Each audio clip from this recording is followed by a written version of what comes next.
Hello and welcome to another episode of our Inside in Indian Country. And want to say thank you to Reynolds and Jessica Goodfox from our Human Resource Consultant team for joining me today. How you guys doing? Hey, good to see you. Hi, hi. So how's everything up in Oklahoma these days? Busy here, hot still. I'm manifesting fall. I've been decorating, but it's still really hot. There you go. There you go. Yeah, I mean the hot there is different than hot here in Arizona, right? It's tough for me as a desert rat with all the humidity. So Definitely. I rather take the 100 degrees out here sometimes, but that's just me. Yeah, yeah. Well, I agree with you there. well, hey, thanks guys for coming on. Definitely want to um talk to you guys about, some concepts and ideas that are really, coming as big topics in your realm here and really start to set the also platform for you guys as an attendance to NAHRA, which is coming up here soon, and just talk about some topics that are relevant to you guys, and really share that with our audience. And so, um, one big thing, if you can, elaborate for us, is just talking about the employee voice, right, and how that's starting to impact what the HR role is, how that rolls into investigations and then stuff like that. Not that all of that is bad, but really just how does that, work together? And you guys can kind of explain those two, that'd be great. Yeah, yes. Investigations, we've seen a lot more employees speaking up lately in their roles at work and being willing to reach out and call HR and figure out what the resources are available to them. And so there has been a heightened um, complaints for HR, which really means that HR professionals and the individuals we work with need to document things properly. And so I think in the past that wasn't such a concern, but it is now. And people are watching. People are keeping a close eye on HR and Indian country, and it's important that HR professionals are documenting employee complaints, going through the investigation process, the full process in the legal compliance complexities with that process because it can be really challenging, and we're seeing a lot more of it. So with that, employees speaking out, they HR has to be on the ball, on their toes, ready to act quickly with confidentiality. And as you know, in Indian country, we're working with very close-knit communities. Often we're related to lots of different people in our workforces, and that can be really hard. There's lots of bias that we really can't avoid. And then it makes things really uncomfortable and awkward whenever we're having to reprimand someone or put someone through an investigation or on an improvement plan and things like that when we're talking employee relations. And so sometimes that's a great way that Jessica and I can come in and our team and take some relief away from the HR professionals that are feeling that way. That there's a heavy load on them with employee relations or investigations. We can come in, and I always joke that we come in and I tell my clients, you are welcome to throw me under the bus at any time. We just kind of live under the bus, and we are very comfortable under the bus. When those things happen, we can come in, we can take the heat off HR. We can do the investigations. We're trained in those investigations. We have a hotline service that's available to our clients, and we can come in and we can do those, provide a final report, coming from a legal compliance perspective, taking those biases away, right? Like, we're not there, we're not part of that community, and provide a really good report that, you know, meets the need, and again, we can live under the bus instead of our client. Right, right. No, I mean, I think the biggest point you talk about is that, obviously within the Indian country, everybody knows everybody, right? And so there's always that dynamic in there as you're dealing with HR issues. And so, oh man, I've kind of lived that a little too much in my life, but I mean, just kind of Yeah, understand how that works for sure. And absolutely. yeah, we always, especially here, you get an email from HR, you like heart jumps a little bit. Uh-huh. uh, Oh, and I think that's everywhere, right? Like, yeah. even when you work in HR, like, it's still a thing. It's scary. HR has a scary kind of feeling. We're trying to help organizations take that scariness away and make it more comfortable. HR needs to be more willing to meet people where they're at and be available. And, you know, if we can catch problems as soon as they start rather than letting them fester, and we can properly document things right away and meet with the employees that are having those issues as soon as they come up and not let them fester. Because what we've seen with some of our organizations, when they do bring us in finally, it's after a year of complex issues that have built up, and then we're chasing documentation because somebody didn't, document the meeting they had with and so it ends up being a lot more complicated. It can be helpful, and so that would be my advice to HR professionals out there, especially in tribal communities. Document things right away and try to take care of things as quickly as possible, so they don't fester. Right. So if I'm listening today and I'm a brand new manager, and I'm having to go through this process, name for me top three things I should do once I come across, a tough employee, or I've got to, you know, uh, get HR involved. If there wasn't, if there's only three things I need to do as a manager, what would be those three things to kind of make the HR person's job a little easier? What would you recommend? Yeah, so just like the first 3 things that come to mind, when you're dealing with an employee relation issue is, hearing them out, being empathetic, trying to understand, collecting as much information as you possibly can in that initial, like, kinda contact with that employee is really important, and then documenting that.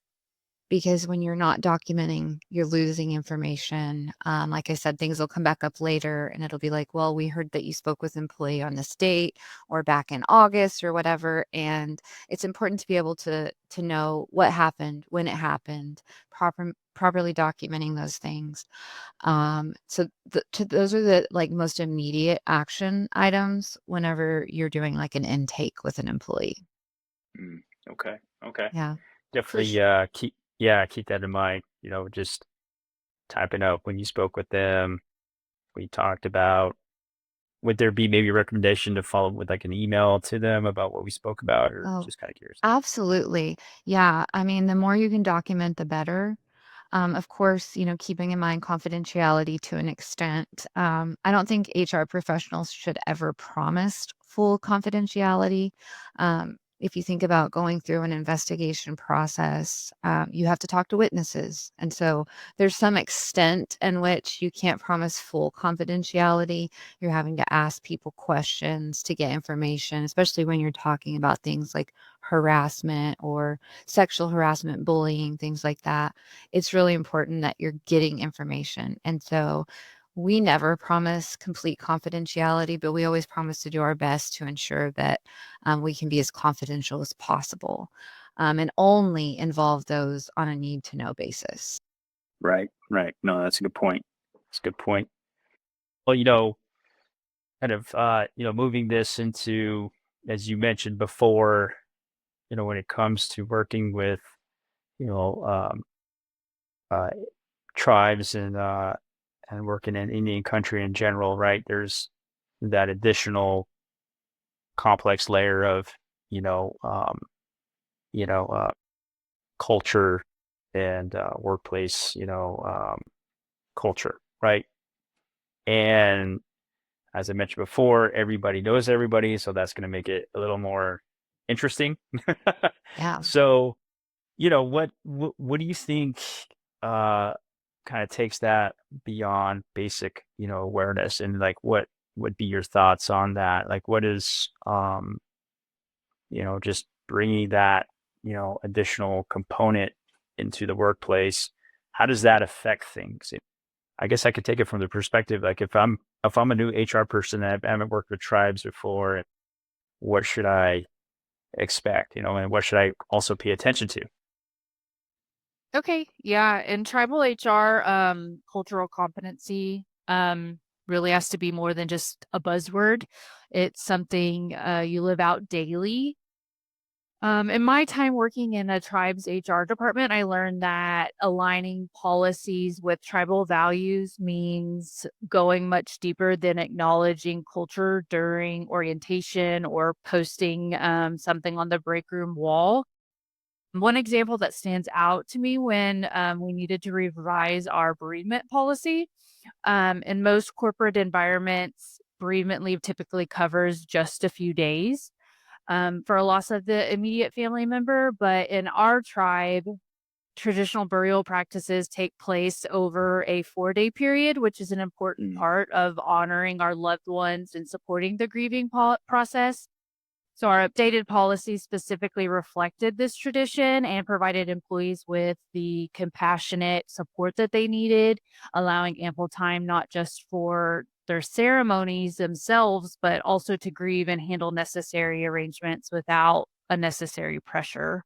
Ultimately, aligning HR with tribal values is ongoing and in a collaborative process. It's about listening, adapting, and continually engaging with the community to make sure our policies aren't just compliant, but truly reflective of who we are as a people. right. That's super cool. No, I mean, that's definitely something that, in my experience that is stressed a lot about just the amount of time, something like that happens to a family, like what that entails and, the 4-day period.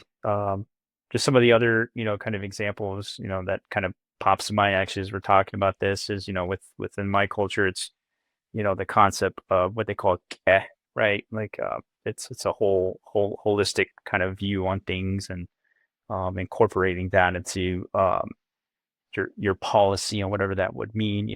That's definitely something that makes a lot of sense to me when you're bringing it up. And so, and that's exactly why your team would make the most sense for really serving in the country and providing that kind of viewpoint because you can definitely see and tie that to a group that's trying to build a policy or work with a team that understands that. So that's great. So Jessica, I know that we have NAHRA coming up here soon, and um, do you have any, personal experiences, any items you want to share that, why you think it's an exciting event and why you like to attend and learn from there? Yeah, and Taryn may have touched on this as well, but the NAHRA conference is truly one of the most valuable events that tribal HR professionals can attend. This year, there's over 900 people attending, and so that's 900 opportunities to connect and learn and share ideas. For me, the energy and that sense of community is just unmatched at NAHRA.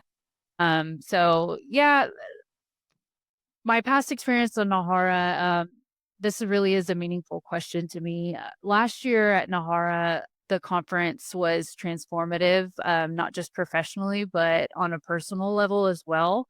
Last year at the conference, I had coffee with Taryn, and we had hap- Taryn and I happened to be from the same community, and we're from the same tribe. Our conversation was one that was soul nourishing, if you will. We talked about careers, our dreams, and all the go women topics that you fill with inspiration and hope. So at the time, I had no idea just how profoundly that conversation would affect me.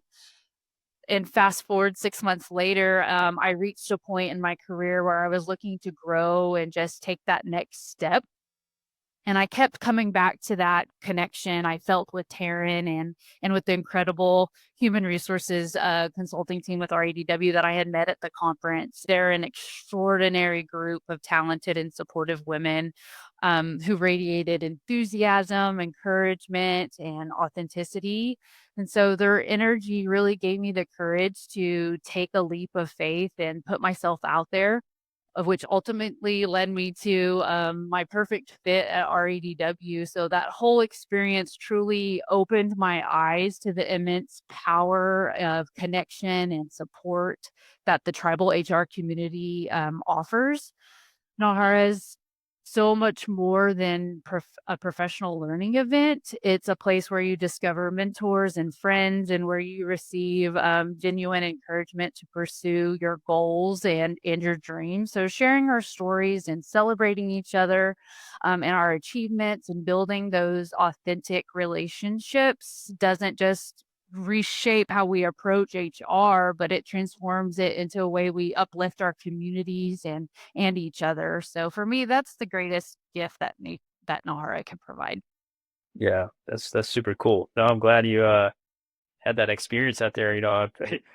Most of the boring financial kind of events I go to, maybe I Yeah, go to Nohara, you so should definitely come to NAHRA with us. yeah, Plan it for next year. Time.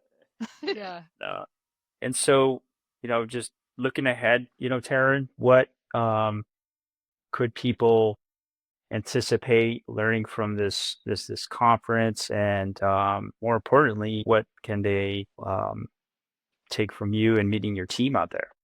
Yeah. So we take NAHARA very seriously on our team. So our full team goes. We're very involved in the NAHARA conference, and it is, I will say, all of us look forward to it all year. There's a lot of planning on our part that goes into it. And I really have to give a shout out to NAHARA because they put on the best conference. I've been to a lot of conferences, and it's really hard to top NAHARA. It's just very well planned and organized. The events are great. The speakers are wonderful. And so we're really excited for this year's conference. Some of our team is actually presenting this year, which is really exciting. So Kristen, Sam, and Rachel, our three leaders within our team, are all presenting.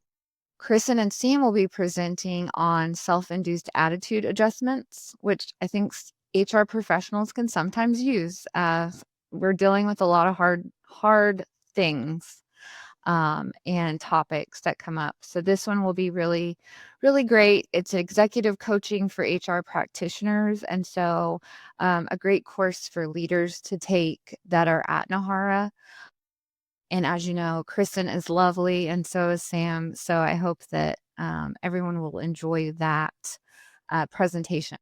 And then we also have Rachel Overmeyer on our team, our compensation leader, who's going to be presenting alongside Carla Byland, and she's with Soaring Bird Solutions. And so they've kind of partnered together to give a really great compensation presentation on compensation clarity, which, if you're in HR and you're not in compensation, or you don't have a compensation background, this would be a really great class for someone in that category. I don't know a ton about compensation. That's not my expertise. So I really enjoy getting to hear about it so that I have a baseline knowledge when I'm talking to my clients or to others to really understand compensation and the complexities with it. So Carla and Rachel are experts. And so you'll get to hear from them at NAHARA. So we're excited. Our team, like I said, we go in full force. We have really great swag at our booth. So come check out our booth if you're listening and you're going to be at NAHARA. Really great swag this year. I'm excited for the swag. We also do chair massages, not us. I do not do a chair massage on anyone, but we hire professional masseuses to come in and massage our guests that come to our booth. And so you can sign up for that, have a chair massage, get all relaxed up while you're enjoying NAHARA. And then Brene Brown, which is, I mean, everybody's heard of Brene Brown, I think. She's written several books. I think she has her own podcast. She's pretty cool in the leadership realm. She will be the keynote speaker at NAHARA this year, which is super exciting. I'm excited for that. I've read a few of her books, so that's a total perk for NAHRA this year. That's pretty cool. That's pretty cool. And as you talk about, the compensation, analysis you're talking about, it's budgeting season for a lot of tribes, and so I'm pretty sure that could come in handy and what you need to plan for moving forward. So I definitely would say, let's make sure and hit up the team while you're out there. Yeah, But absolutely. I mean, it is budget season. A lot of tribal governments are going through election seasons as well, and there's a lot of hot topics out there and a lot of things going on. Compensation is super important, and it does help with, setting your budgets and understanding the market's shifting. And so it's important that you're keeping updated with compensation that aligns with the market so you're competitive. right, right. No, for sure, for sure. Hey, thank you so much for jumping on today. I know you guys are prepping and getting ready, so I don't want to take up too much of your time, but really just want to get an opportunity to, get you guys on and all the exciting stuff that you guys are doing, and more specifically, stop by and say hello and check out these guys out in at NAHRA. And once again, hey, thank you. Absolutely. Thank you. Thank Yeah, you so you much. guys.